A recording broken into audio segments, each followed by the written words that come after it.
जय श्री स्वामी समर्थ. तुम्ही कधी या गोष्टीकडे लक्ष दिलं आहे का? काही स्त्रियांना घरातून बाहेर जायला आवडत नाही, त्यांना घरीच राहायला आवडतं. पण त्यांच्यामध्ये एक वेगळीच शक्ती असते. त्यांना जास्त बोलायला आवडत नाही, तरी पण त्या विषयामध्ये त्या उपस्थित असल्यासारखं वाटतं. अशा स्त्रिया लांबूनच जग बघत असतात, जसं काय त्यांना सगळं काही समजतंय. पण काही लोकांचे अशा स्त्रियांबद्दल असे विचार असतात, की अशा स्त्रिया घाबरट असतात, लाजाळू असतात. त्यांना दुनियादारी समजत नाही. मग खरंच असं असतं का? त्यांच्या पर्सनॅलिटीमध्ये असं काही असतं, की सगळ्यांपेक्षा वेगळं असतं? हेच मी तुम्हाला आजच्या व्हिडिओमध्ये सांगणार आहे. जर तुमच्या आसपास, तुमच्या घरात किंवा स्वतः तुम्ही अशा आहात, पण मन आणि बुद्धी एकदम शक्तिशाली आहे, तर आजचा व्हिडिओ खास तुमच्यासाठी आहे. हा व्हिडिओ पुढे सुरू करण्या अगोदर माझी एक तुम्हाला छोटीशी विनंती आहे. तुम्ही माझ्या चॅनलवर नवीन असाल तर प्लीज मला सबस्क्राईब करा. व्हिडिओ आवडला तर लाईक करा, कमेंट करा. नंबर 1, अशा स्त्रियांचा जगाकडे बघण्याचा तरीका आणि समजून घेण्याची पद्धत वेगळीच असते. ज्या स्त्रिया जास्त करून घरात राहतात, अशा स्त्रियांना जास्त करून बोलण्यापेक्षा ऐकून घेणं, समजून घेणं जास्त आवडतं. त्यांची सवय असते की आधी बघायचं, विचार करायचं, समजून घ्यायचं, मग निर्णय घ्यायचा. गर्दी, कालवा, घाई गडबड अशा गोष्टीपासून लांब राहण्यामुळे त्यांचं मन शांत असतं. आणि जेव्हा माणसाचं मन शांत असतं, तेव्हा माणसाला सगळ्या गोष्टी सहजपणे समजतात. म्हणून अशा स्त्रिया लोकांचं बोलणं सहजपणे समजून जातात. अशा स्त्रिया लोकांचं बोलणं, त्याचा हावभाव, बोलण्याची पद्धत, एवढंच काय, माणूस शांत असेल तर त्याच्या शांततेमागचं कारणही शोधून काढतात. समोरचा माणूस खरा आहे का खोटा आहे, का तो दिखावा करतो, ही गोष्ट त्यांच्या सहज लक्षात येते. तो टेन्शन मध्ये आहे का, त्याच्यावर भरोसा करू शकतो का नाही, ही गोष्ट त्यांच्या सहजपणे लक्षात येते. आणि अशा स्त्रिया छोट्या छोट्या गोष्टी लक्षात ठेवतात. कोण कसं वागलं, कोण कसं बदललं, कुणाच्या मनात काय चाललंय, या गोष्टीकडे ते लक्ष देऊन बघत असतात. आणि सगळ्यात महत्वाचं म्हणजे त्या लगेच प्रतिक्रिया करत नाहीत. जसं बाहेर जाणाऱ्या स्त्रिया लगेच प्रतिक्रिया करतात, तसं घरात राहणाऱ्या स्त्रिया कधीच लगेच प्रतिक्रिया करत नाहीत. अशा स्त्रिया त्या बघणार, विचार करणार आणि विचार करून त्या गोष्टीवर निर्णय घेतात. त्यांच्या या सवयीमुळे त्या समजदार बनत जातात. आणि काही लोक त्यांना कमजोर समजतात. पण त्यांचं शांत राहणं हीच त्यांच्यातली खरी समजदारीची निशाणी आहे. नंबर 2, त्यांच्या भावना खोल असतात. घरात राहणाऱ्या स्त्रियांची एक खासियत असते, की कुठलीही गोष्ट वर समजून घेत नाहीत. त्या ती गोष्ट पूर्ण मनात उतरून देतात. त्यांना खुश राहण्यासाठी मोठ्या गोष्टीची गरज नाही. त्या छोट्या छोट्या गोष्टीमध्ये खुश राहतात. एखाद्याने छोटीशी स्माइल दिली, कोणी आदराने बोललं, कोणी प्रामाणिकपणाने वागलं, बस अशा छोट्या छोट्या गोष्टीमध्ये त्या खुश राहतात. त्या कुठलंही नातं मनापासून निभावतात. एखाद्याला आपलं मानलं तर त्या मनापासून मानतात. आणि एखाद्यापासून लांब जायचं असेल तर त्या शांतीने लांब जातात. अशा स्त्रिया कधीही आरडाओरडा करत नाहीत. पण त्यांच्या शांतीमध्येच त्यांचं उत्तर असतं. त्यांच्या भावनेमध्ये मजबूतपणा असतो. अशा स्त्रियांना नाटक, खरेपणा अशा गोष्टी लगेच लक्षात येतात. खोट्या लोकांचा खोटेपणा अशा स्त्रिया लगेच पकडतात. नंबर 3, त्यांच्यामध्ये संयम खूप असतो. ज्या स्त्रिया घरात राहतात, अशा स्त्रियांमध्ये संयम असतो. अशा स्त्रिया पटकन प्रतिक्रिया करत नाहीत किंवा त्यांना एवढ्याच एवढं करायची सवय नसते.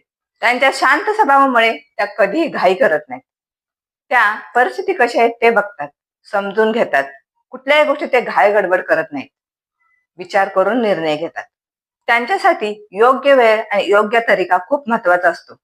अशा स्त्रियांना रागराग करणं आवडत नाही. त्या शांतपणे निर्णय घेतात. त्यांची शांतता म्हणजे हार नाही, त्या मनाला आणि बुद्धीला कंट्रोलमध्ये ठेवतात. अशा स्त्रिया मनाने नाही तर बुद्धीने निर्णय घेतात. त्या प्रत्येक गोष्टीवर विचार करत असतात. मग घरातली कुठली मोठी समस्या असो, नात्यामधली असो किंवा आयुष्यातली एखादी मोठी समस्या असो, त्या त्याच्यावर खूप विचार करतात आणि त्या गोष्टीच्या मुळापर्यंत जातात आणि मग निर्णय घेतात. त्यांच्या संयमामुळे त्यांच्यात मजबूतपणा येतो. त्यामुळे आयुष्यात कुठलीही कठीण परिस्थिती येऊ दे, त्या सहजपणे त्याचा सामना करतात. काही लोकांना वाटतं त्या काय बोलत नाहीत, पण त्या बोलत नाहीत, पण त्या सगळं समजून घेतात. त्याच्यातून ते शिकतात आणि मग निर्णय घेतात. आयुष्यातल्या चढाव उतारामध्ये ते स्वतःला कधी हरवून देत नाहीत. उलट त्या स्वतःला मजबूत बनवतात. पण लोकांना वाटतं की त्या साध्या भोळ्या आहेत. अशा स्त्रिया कमी बोलतात पण विचार करून पाऊल टाकतात. नंबर 4, त्या नात्यांना प्रामाणिकपणे निभावतात. ज्या स्त्रिया घरातून बाहेर जात नाहीत त्यांच्यासाठी नातं हे खूप महत्वाचं असतं. त्या प्रत्येकाशी सहजपणे जोडल्या जात नाहीत आणि एकदा जोडल्या की त्या भरोशाने आणि मनापासून जोडल्या जातात. त्यांच्यासाठी नात्यामध्ये दिखावा, बनवाबनी, खोटेपणा त्या बोटीप्रमाणे नसतात, कधी इकडे तर कधी तिकडे. त्या झाडासारख्या स्थिर असतात, मुळं मजबूत आणि मन साफ. त्या नात्यामध्ये खेळ खेळणं, चतुरपणा करणं या गोष्टी त्यांना करणं अजिबात आवडत नाही. त्यांच्यासाठी सगळ्यात महत्वाची गोष्ट असते सन्मान, इमानदारी. त्यांच्याशी एखाद्याने कोणी प्रामाणिकपणे वागलं तर त्याच्यासोबत त्या दुप्पट तिप्पट प्रामाणिकपणे वागतात. त्यांच्याशी कोणी प्रेमाने वागलं त्याच्याशी ते दुप्पट तिप्पट प्रेमाने वागतात आणि त्याला परिवाराचं स्थान देतात. कोणी त्यांची इज्जत करत असेल तर त्या त्या व्यक्तीला परिवाराचं स्थान देतात. अशा स्त्रिया छोट्या छोट्या गोष्टीसाठी नातं तोडत नाहीत, पण मोठं काय झालं तर त्या स्वतःला सावरतात. कोणी भरोसा तोडला तर त्या आरडाओरडा करत नाहीत, त्या शांत राहतात आणि मनाचा दरवाजा बंद करतात. त्यांच्यासाठी नात्यामध्ये साथ देणं, चांगलं वागणं, समजून घेणं हे खूप महत्वाचं असतं. अशा स्त्रिया लालच, स्वार्थ, शर्त असं काहीही ठेवत नाहीत. अशा स्त्रियांनी एखाद्याला आपल्या मनात स्थान दिलं तर त्याला त्या कधीही सोडत नाहीत. नंबर 5, त्या स्वतःच्या विचारावर चालतात. कोणताही निर्णय घ्यायचा असेल तर त्या स्वतः घेतात. ज्या स्त्रिया घरात राहतात अशा स्त्रियांना बरेच लोक कमी समजतात, पण अशा स्त्रियांचा विचार खूप मजबूत असतो. त्यांना गर्दीत चालायला आवडत नाही आणि त्या कोणाच्या सांगण्यावरून आपले विचार बदलत नाही. लोक काय बोलतील या गोष्टीवर विचार करण्यापेक्षा स्वतःसाठी काय योग्य आहे या गोष्टीवर त्या विचार करत असतात. त्यांच्यासाठी काय भलं आहे या गोष्टीवर त्या विचार करत असतात. मग ती गोष्ट नात्यामधली असो किंवा आपल्या स्वप्नांची असो किंवा आणखी काहीही असो, त्या कोणाच्याही दबावाखाली येत नाहीत.